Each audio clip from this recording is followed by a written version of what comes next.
Ave María Purísima. Sin pecado concebida María Santísima. En el nombre del Padre, del Hijo y del Espíritu Santo. Amén.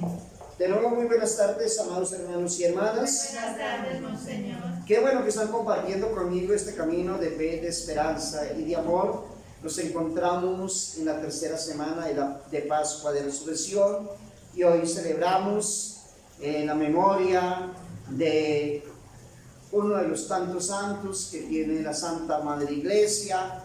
Hoy, pues, en nuestra misa celebramos la memoria de San Pablo de la Cruz, fundador de la comunidad religiosa de los pasionistas, y también de San Vidal Mártir. Ayer les hablaba sobre la fe.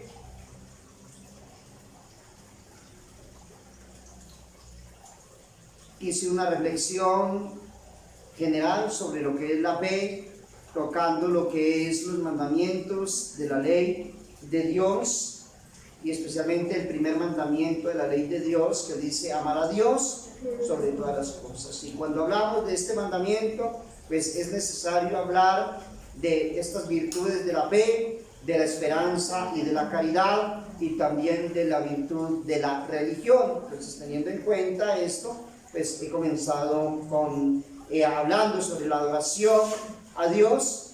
Estoy hablando sobre la virtud de la fe. Uso de la fe.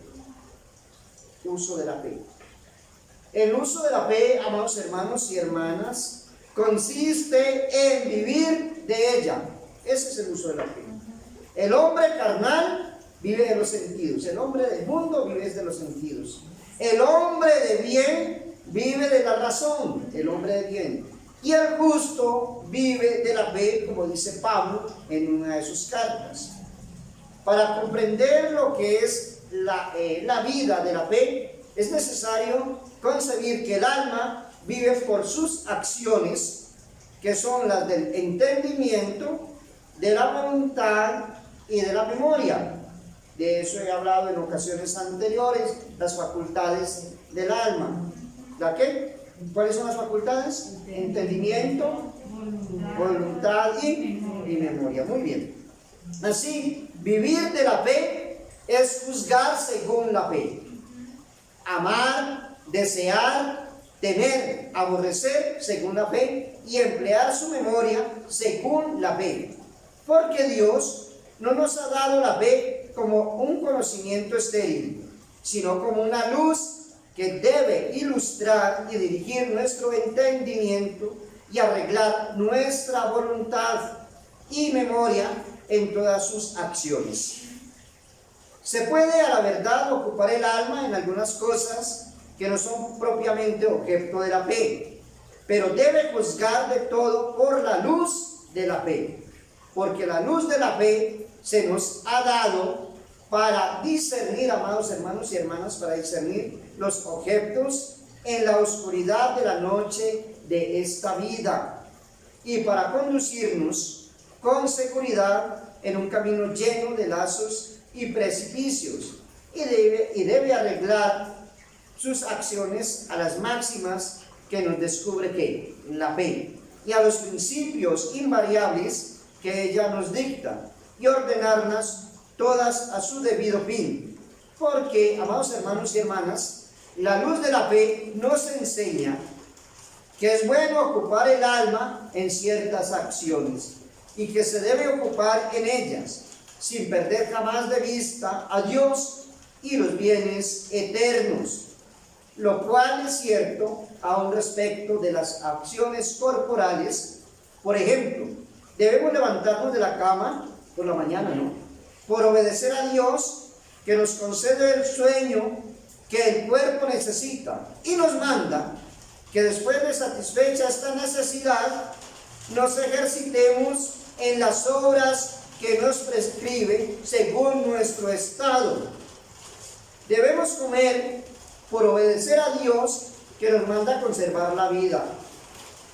Y comiendo debemos observar la regla de la templanza, que nos obliga a no buscar el placer por el placer y a no tener otro fin que satisfacer la necesidad del cuerpo. Debemos debemos conversar con el prójimo, o para dar algún desahogo razonable a nuestro espíritu, o para ejercer la caridad con nuestros hermanos. Y así de las demás acciones de la vida, porque todas, aun las más comunes, tienen su fin y su regla, y la fe es quien nos descubre uno y otro. Es la fe. En una palabra, amados hermanos y hermanas, el que vive de la fe vive propiamente para Dios, y todas las cosas busca su honra y gloria, y en todas las cosas busca su honra y gloria. Cuando uno dice que tiene fe, eso quiere decir que vive propiamente para Dios. Se debe entonces, amados hermanos y hermanas, sería otra enseñanza sobre la fe, procurar, conservar y aumentar la fe. En este tema de la fe, entonces debemos procurar, conservar y aumentar ¿qué? La fe. Se puede, amados hermanos y hermanas, aumentar la fe. Primero, en extensión, creyendo distintamente mayor número de artículos que solo se conocían antes de una forma confusa, no a medias. Segundo, con firmeza, creyendo más firme e inalterablemente las mismas verdades. Y esto es a lo que cada uno debe aspirar con todas sus fuerzas y a proporción de la medida de la gracia que le fuere dada. Con firmeza, sin duda. Cada uno, amados hermanos y hermanas, debe trabajar por aumentar la fe en la extensión.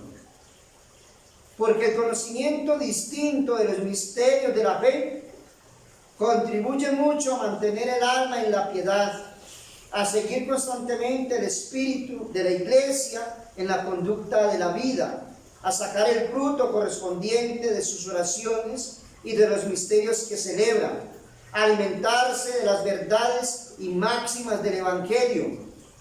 Pero si todos debemos aspirar a la perfección cristiana y avanzar cuanto nos sea posible en la piedad, ¿por qué no deberemos aprovecharnos entonces de los principales medios que conducen a esto y que la iglesia emplea en la santificación de sus hijos?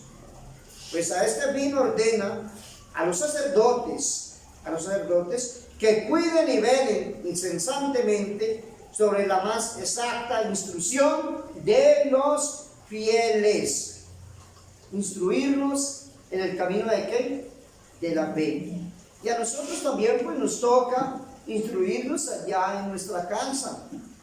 Yo siempre les he dicho, en nuestra biblioteca cristiana, un verdadero cristiano católico no ha de faltar la Biblia, el Santo Catecismo, el Santo Oral y un buen libro ¿de qué?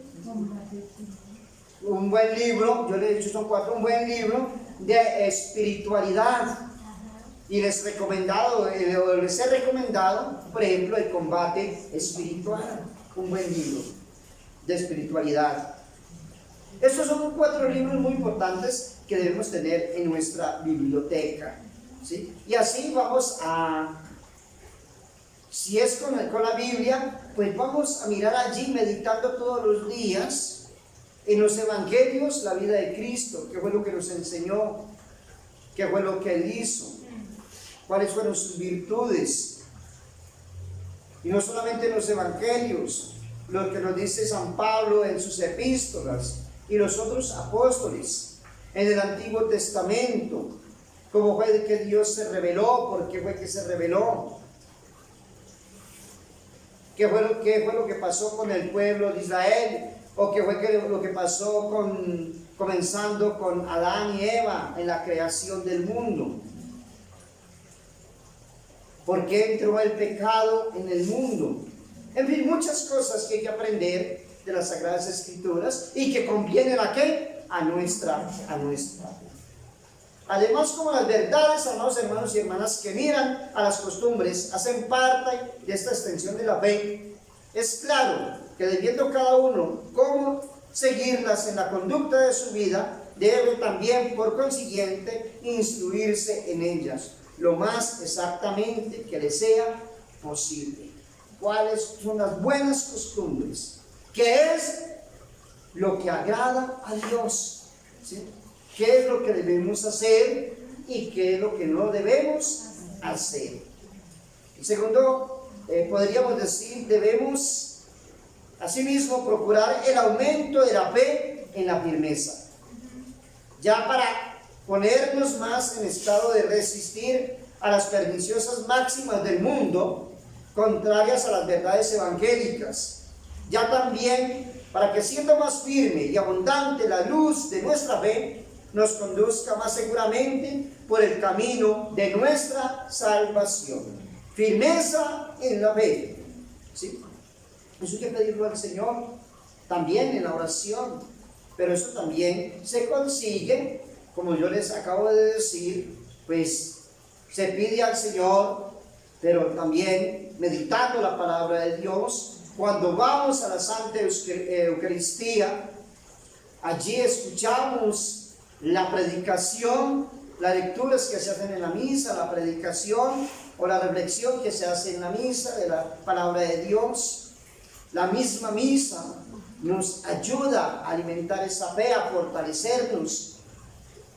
Los devocionales, obras de misericordia, todo eso también es un medio eficaz para alimentar nuestra fe. Por lo que toca a la conservación de la fe, no se puede dudar que, siendo esta virtud aún en un principio un don muy grande de Dios, porque la fe viene ¿de dónde? De Dios, y un don absolutamente necesario para salvarnos, estamos obligados a conservarla y a impedir todo aquello que sea contrario a la fe. Y de aquí se toman dos razones eficaces, amados hermanos y hermanas, para persuadir que debamos procurar el aumento todos los días de la fe. Primero, si no se trabaja en el aumento de la fe, es de temer que se debilite y tal vez se pierda en los peligrosos encuentros a que estamos expuestos en la noche oscura de este mundo.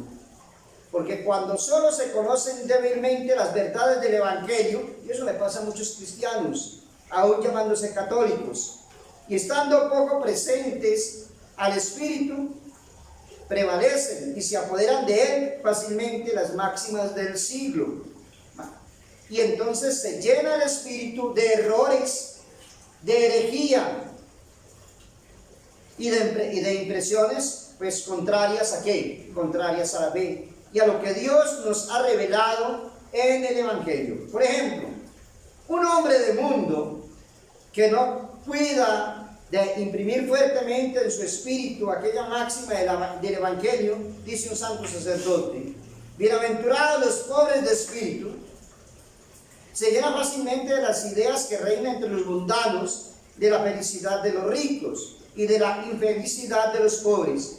Y a estas falsas máximas disponen el corazón a amar más las riquezas que a las cosas de Dios, y a buscarlas por todos los medios, a mirar con desprecio la pobreza evangélica y hasta burlarse de ella, y a evitar la escasez aún con dispendio de su conciencia, aún en contra de del mismo mandato de Dios. Por ejemplo, no robarás.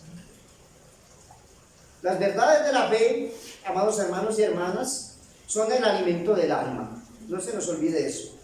De que es necesario hacer provisión, dice San Agustín, en tiempo de tranquilidad, para alimentar y fortalecer el alma en las necesidades y tentaciones que le sobrevienen. Así como la hormiga hace, amados hermanos y hermanas, provisión de alimento en el estío para alimentarse en el invierno. Y lo contrario sería una imprudencia muy censurable. ¿Qué diríamos de un soldado, por ejemplo, dice un santo sacerdote, que pudiendo ser sorprendido a cada momento por el enemigo, no se prepara con las armas necesarias para defenderse y se expone, por tanto, a ser vencido. Su superior le castigaría justamente por esta negligencia. Pues el apóstol Pablo nos enseña que debemos servirnos en todas las cosas del escudo de la fe para poder rebatir y extinguir los dardos inflamados del maligno espíritu. Esto es, las sugestiones engañosas con que nos induce al pecado, ¿quién? El demonio. Siendo pues la luz de la fe la que nos descubre sus acechanzas, el que no procura aumentar esta luz, el que no la tiene presente en su espíritu, sino de una forma débil, se expone al peligro de ser seducido y vencido por el enemigo. Cada uno puede conocer por experiencia que muchos de los pecados que cometen o que cometemos provienen en parte de que no tenemos vivamente grabadas en nuestro espíritu las verdades de la fe. Todo lo tenemos a media. ¿Cuántos, por ejemplo, solamente han aprendido las cosas de la fe en el catecismo de la primera comunión? O los que se preparan para la confirmación, obligados, los que se preparan para casarse. Porque muchos lo hacen, es obligados, porque tengo que presentar este papelito que dice se preparó en tal parroquia, ¿sí? Tales días para el sacramento del matrimonio, obligados. Y muchos lo hacen, en muchos sacramentos lo hacen obligados. Por ejemplo, en el bautismo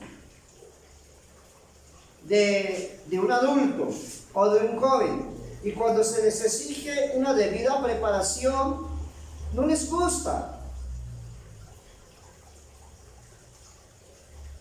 Entonces, ¿cómo queremos aprender todo lo que tiene que ver con nuestra fe? ¿Por qué medios, se dirá entonces, deberemos procurar el aumento de la fe? ¿Cuáles serían los medios?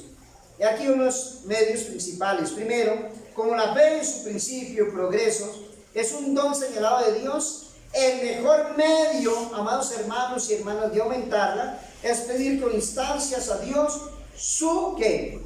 Crecimiento, como lo pidieron los apóstoles a Jesucristo cuando le dijeron: Señor, aumentanos la fe. Y como la iglesia le pide a Dios por estas palabras, danos, Señor, el aumento de la fe. En segundo lugar, la lectura de buenos libros, la meditación de la palabra de Dios, la asistencia puntual a las instrucciones de los pastores que tienen allí en sus parroquias, ¿no? Charlas, reflexiones, meditaciones, grupos de oración dirigidas por un sacerdote o por una persona capacitada. Todo esto nos va a ayudar mucho. En tercer lugar, se puede añadir a estas cosas el ejercicio de la misma fe, es decir, el uso de las luces de la fe en la conducta de su vida y en la práctica de sus obligaciones para con Dios, para con el prójimo y para consigo mismo. No es solamente decir, sí, yo creo en Dios, yo creo en lo que Él ha revelado. Muy importante, la práctica de la fe. Por eso Jesús dijo una vez: por sus frutos los conoceréis. Por los frutos conoceremos un verdadero cristiano, un verdadero hijo de Dios, un verdadero hombre y mujer comprometido con el Señor. La Santísima Virgen María, Madre de Dios y Madre nuestra, nos ayude en este caminar y en este peregrinar mientras nos encontramos con el Señor en la eternidad. Que San Pablo de la Cruz y San Vidal rueguen por nosotros ante el trono del Señor. Ave María Purísima. Sin pecado concebida María Santísima. En nombre del Padre, del Hijo y del Espíritu Santo. Amén.